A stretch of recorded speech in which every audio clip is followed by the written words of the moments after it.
Hey boys, I thought I was going to make the video for our year end, but I haven't had time yet and I'm going to go to Europe. So I decided to film a quick teaser video with Cleveland's own Tom Dyer. So we're just going to do a quick sit down and catch everyone up on what's been going on in Tom's life in the last year without fantasy. So before we get into fantasy questions, I'll just ask, how's life been in the last year, Tom? It's been a mess. I miss fantasy, guys. Do you though? No, I don't know.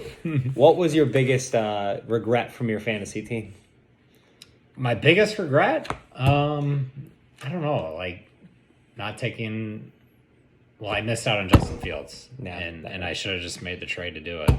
Or just taking him 1-1. He's worth it. What about Kyle Pitts over Jamar Chase? No, that was a good long-term play. Oh, that's good. Yeah, we'll see. We'll shoot this again in a couple of years. Hell yeah. Yeah. Okay. Yeah. Well, we'll be back, and we're both wearing black today. So pretty cool. Looking good. So I just want to have this open up. Maybe if you have any questions about fantasy, I'm happy to answer anything and catch you up to what our league is up to. Yeah. Can you tell me? So who won this year? Boy, we have co-champs, Tom. So I was a co-champ with Bills Mafia. So Bills Mafia won last year. Okay.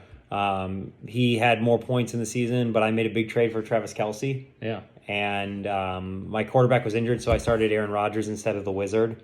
That's what I started calling Deshaun Watson, so I don't have to say Deshaun Watson out loud. Yeah. And we were about 50-50, and then a Bills player had a heart attack, and they canceled the game. So we decided instead of coming up with a new way, we'd call it co-champs, and we bought ourselves co-champion rings. So you'll see I'll have a ring that says 2022 co-champ with an apostrophe or asterisk after it, and he's got one too. That's great. So I'm a co-champ, but I consider myself champ. So thank you. Yeah. I bought myself a poster that will go on the wall that says champ. Oh, nice. Yeah, I'll show it Is to you everyone sometime. getting one? Well, no, I just bought it for myself. It was like $60. Okay. Yeah. Oh, So, all right. Worth it. yeah. What other questions do you have? How's Lurch's team doing? My team. Well, he was quite the opposite of you. I mean, your big thing in the league was, you Longevity. were longevity. You didn't make many trades. Yep. You didn't respond very often to people, No. and you were never one to start controversy. Lurch is the opposite. So at one point in the season, he decided he was going to try to get the number one pick. So he started essentially just giving away his players. There was a week when he had two running backs, Samaje Perine and McKinnon, who were both projected to have good weeks. So he just cut them, just completely released them into free agency, and it caused a lot of chaos in the league. He did get drunk and accuse somebody of cheating, and then he came back and apologized after the fact. So it's been a controversy machine, that's for sure. He's made some good trades and some bad trades, but he's very active and very loud. A little overwhelming, to be honest. So what's the take from the rest of the league? Or Lurch is okay now, or what do we? Well, we got a little bit of drama. Him and Otero, they don't really like each other. Who would you take in a fight, Otero or Lurch? Probably Lurch.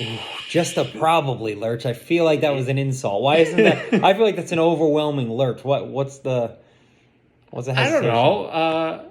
Otero's got some spunk in him. Okay. He could turn it up, That's good. right? I wouldn't have said that, but we did. I will share. Otero and I got into a fight in 5th grade. We got into a fight in James there. We just kind of chased each other around and kept accusing the other one of cheating. I think I pulled out a pop, like an empty Pepsi bottle to hit him with, and he just kept yelling, "Weapon, weapon, weapon." So I wouldn't say that it was a very good impression. So maybe he won't lose the fight. That's He'll just survive. Yeah, but, that's a good. So basically, Otero and Lurch spent the entire season accusing the other one of cheating and complaining about the other one to me. It was exhausting. It was miserable. And I'd like to have a fine next year for whoever's the biggest, like have an award for the biggest baby. And whoever's the biggest baby loses a draft pick, was my idea. Sounds like Lurch. We're on thin ice here. You think what? We're on thin ice. Yeah, he's on thin ice, but Otero's on thin ice too. I wouldn't say Lurch is on thin ice. I'd say he just needs to learn the rules, and the rules did change a little bit, so he was a little frustrated. All right. And I think Lurch is a bear. If you're dealing with Lurch on a Saturday or Sunday on football season, Ohio State's on. He might have had a few drinks. So then when you get Otero poking him, it's all. I like to blame Otero for all the results. All right. Yeah. What other questions do you have? I think that's all the questions I that you asked me to ask. Whoa! You want to ask about how anybody else is doing? Oh, how's Eric doing? Yeah, you remember he made some big trades and he went all in this season. Yeah. He finished with the third worst pick. So he made a trade. He traded 2 first-round picks for Antonio Gibson, who sucks. You probably don't even know who Antonio Gibson is. No. He doesn't have any Bears on his team. And yeah, he just sucked. So unfortunately for Eric, he went all in and it didn't work. He stopped responding to us. You remember how active he was last year? I would say Eric, Do you have another league? he has More 3. important? Not more important, but he has 3. Okay.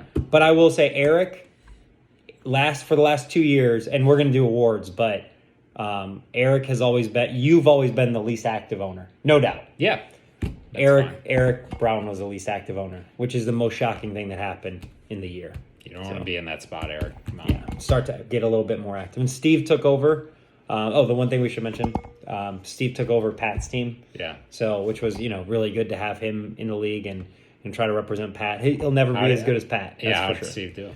Steve was good. He made a good trade where he ripped off Eric pretty well. And then he was good. He was competitive. He tried to make a big move, but I cucked him at the end, which was nice. But overall, it was good. I am worried about his focus next year. Do you know why? Why? He moved to Seattle. And now he lives with Haley, and But he's coming back for a little bit. he'll come back. But Okay. I don't know. But I mean, do you have any advice for how to balance living with the love of his life with this fantasy football league And hopefully golfing a little bit.